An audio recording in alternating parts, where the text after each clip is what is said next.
Bismillahirrahmanirrahim. Assalamu alaikum. Welcome to English for grade 6. We are learning unit 4. He is a carpenter. और बेटा हमारा आज का SLO है recognize and use the forms and functions of present perfect tense. इससे पहले grade 5 में we have already studied illustrate the use and structure of the previously learnt tenses, simple present and present continuous, simple past and past continuous, simple future tense in the speech and writing. So beta you are familiar with tenses. आपको already tenses का idea है. आज हम जिस tense को discuss करेंगे वो है present perfect tense.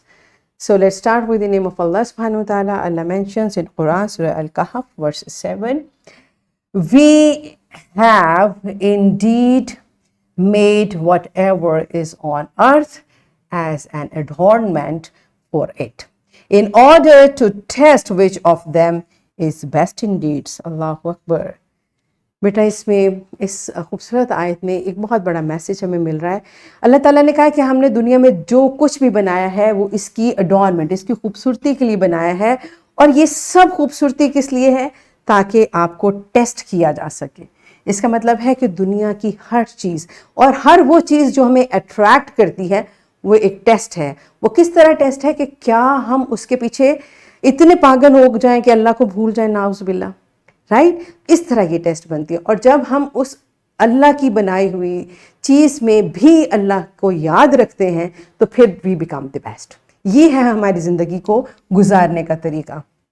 अगर दुनिया में कोई ऐसी चीज़ है जो आपको बहुत अच्छी लगती है और आपको वो मिल जाती है तो उसमें अल्लाह को याद करने का क्या तरीका है? से अल्हम्दुलिल्लाह. और अगर वो आपको नहीं मिलती तो उस पर अल्लाह को याद रखने का क्या तरीका है? उस पर सब्र करें और अल्लाह से दुआ करें. राइट, ये है बेटा हर चीज़. अगर आप दुनिया में जितनी भी जो कुछ भी आप देखते हैं वो आपको अल्लाह से कनेक्ट करती है. तो हर चीज़ में अल्लाह को याद रखें. इफ़ यू गेट समथिंग से अल्हम्दुलिल्लाह. और अगर हमें कुछ नहीं मिलता तो उस पर भी अल्हम्दुलिल्लाह और अल्लाह का सब्र, हमने सब्र करना है और अल्लाह का शुक्र अदा करना है. ठीक है, तो बेटा ये है हमारी ज़िंदगी को गुजारने का तरीका. और यहाँ देखिए हैव यूज़ हुआ है. Have is a helping verb for present perfect tense we are going to learn today.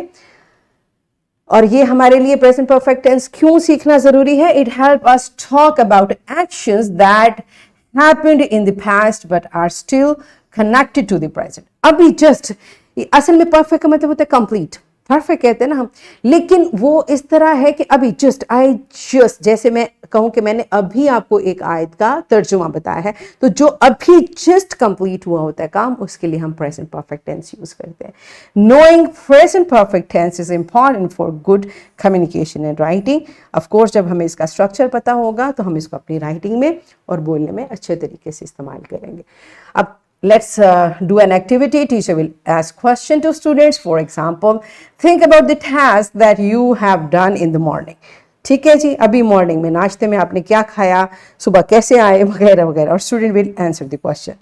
So pause the video, enjoy the activity and come back.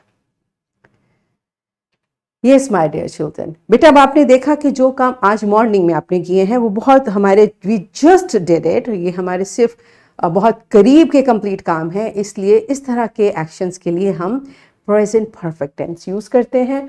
और प्रेजेंट परफेक्ट टेंस आपकी बुक में किस तरह से mention है? The present perfect tense is used to indicate the action that has taken place at some specific time.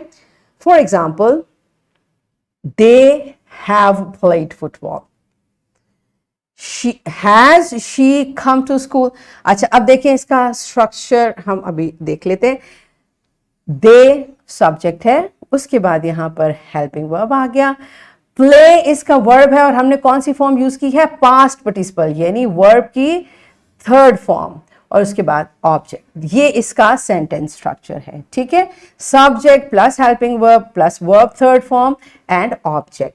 और अगर हमने इसका इंटरोगेटिव बनाना है तो हेल्पिंग वर्ब को हम स्टार्ट में ले आते हैं. जैसे यहाँ हमने हैज़ और इसके हेल्पिंग वर्ब क्या है? हैज़ और हैव. हैव हमने यूज़ किया प्लोरल के साथ और हैज़ हमने यूज़ किया singular helping verb, singular subject के साथ.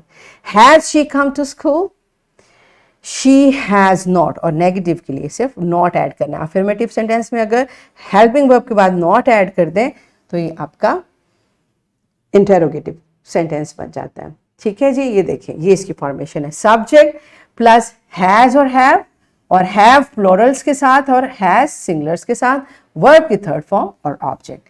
नेगेटिव बनाने के लिए इसी स्ट्रक्चर में आप नॉट ऐड करते हैं और इंटेरोगेटिव बनाने के लिए हैज़ और हैव को यानी हेल्पिंग वर्ब को सेंटेंस के स्टार्ट में ले आते हैं। हैज़ और हैव, ये आपने कैसे सेलेक्ट करना है? According to subject.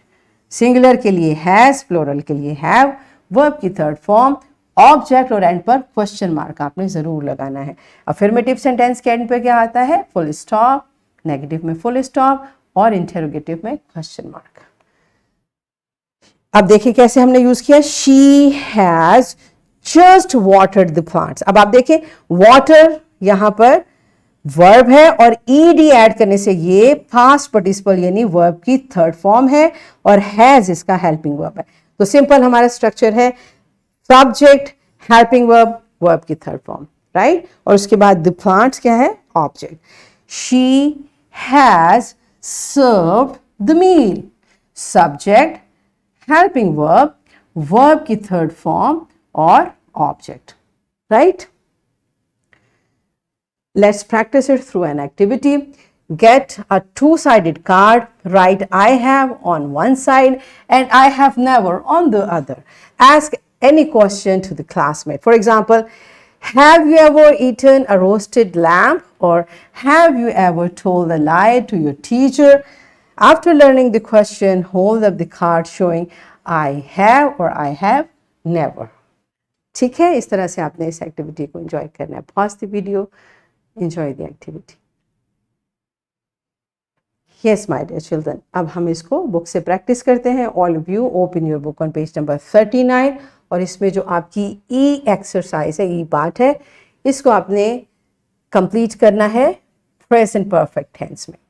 So pause the video, complete this task in your books and then come back. Okay, it's time for your here is a worksheet, my dear teachers. मैंने ये worksheet attach की है, आप इसका एक print लें और बच्चों को प्रेजेंट परफेक्ट टेंस की फर्दर प्रैक्टिस करवाइए। और हम आपको यहाँ पर आपने क्या करना है? ब्लैंक्स को फिल करना है प्रेजेंट परफेक्ट टेंस को यूज करते हुए। और in this way we have learned to recognize and use the forms and functions of present perfect tense. That's it for today. Thank you and Allah Hafiz.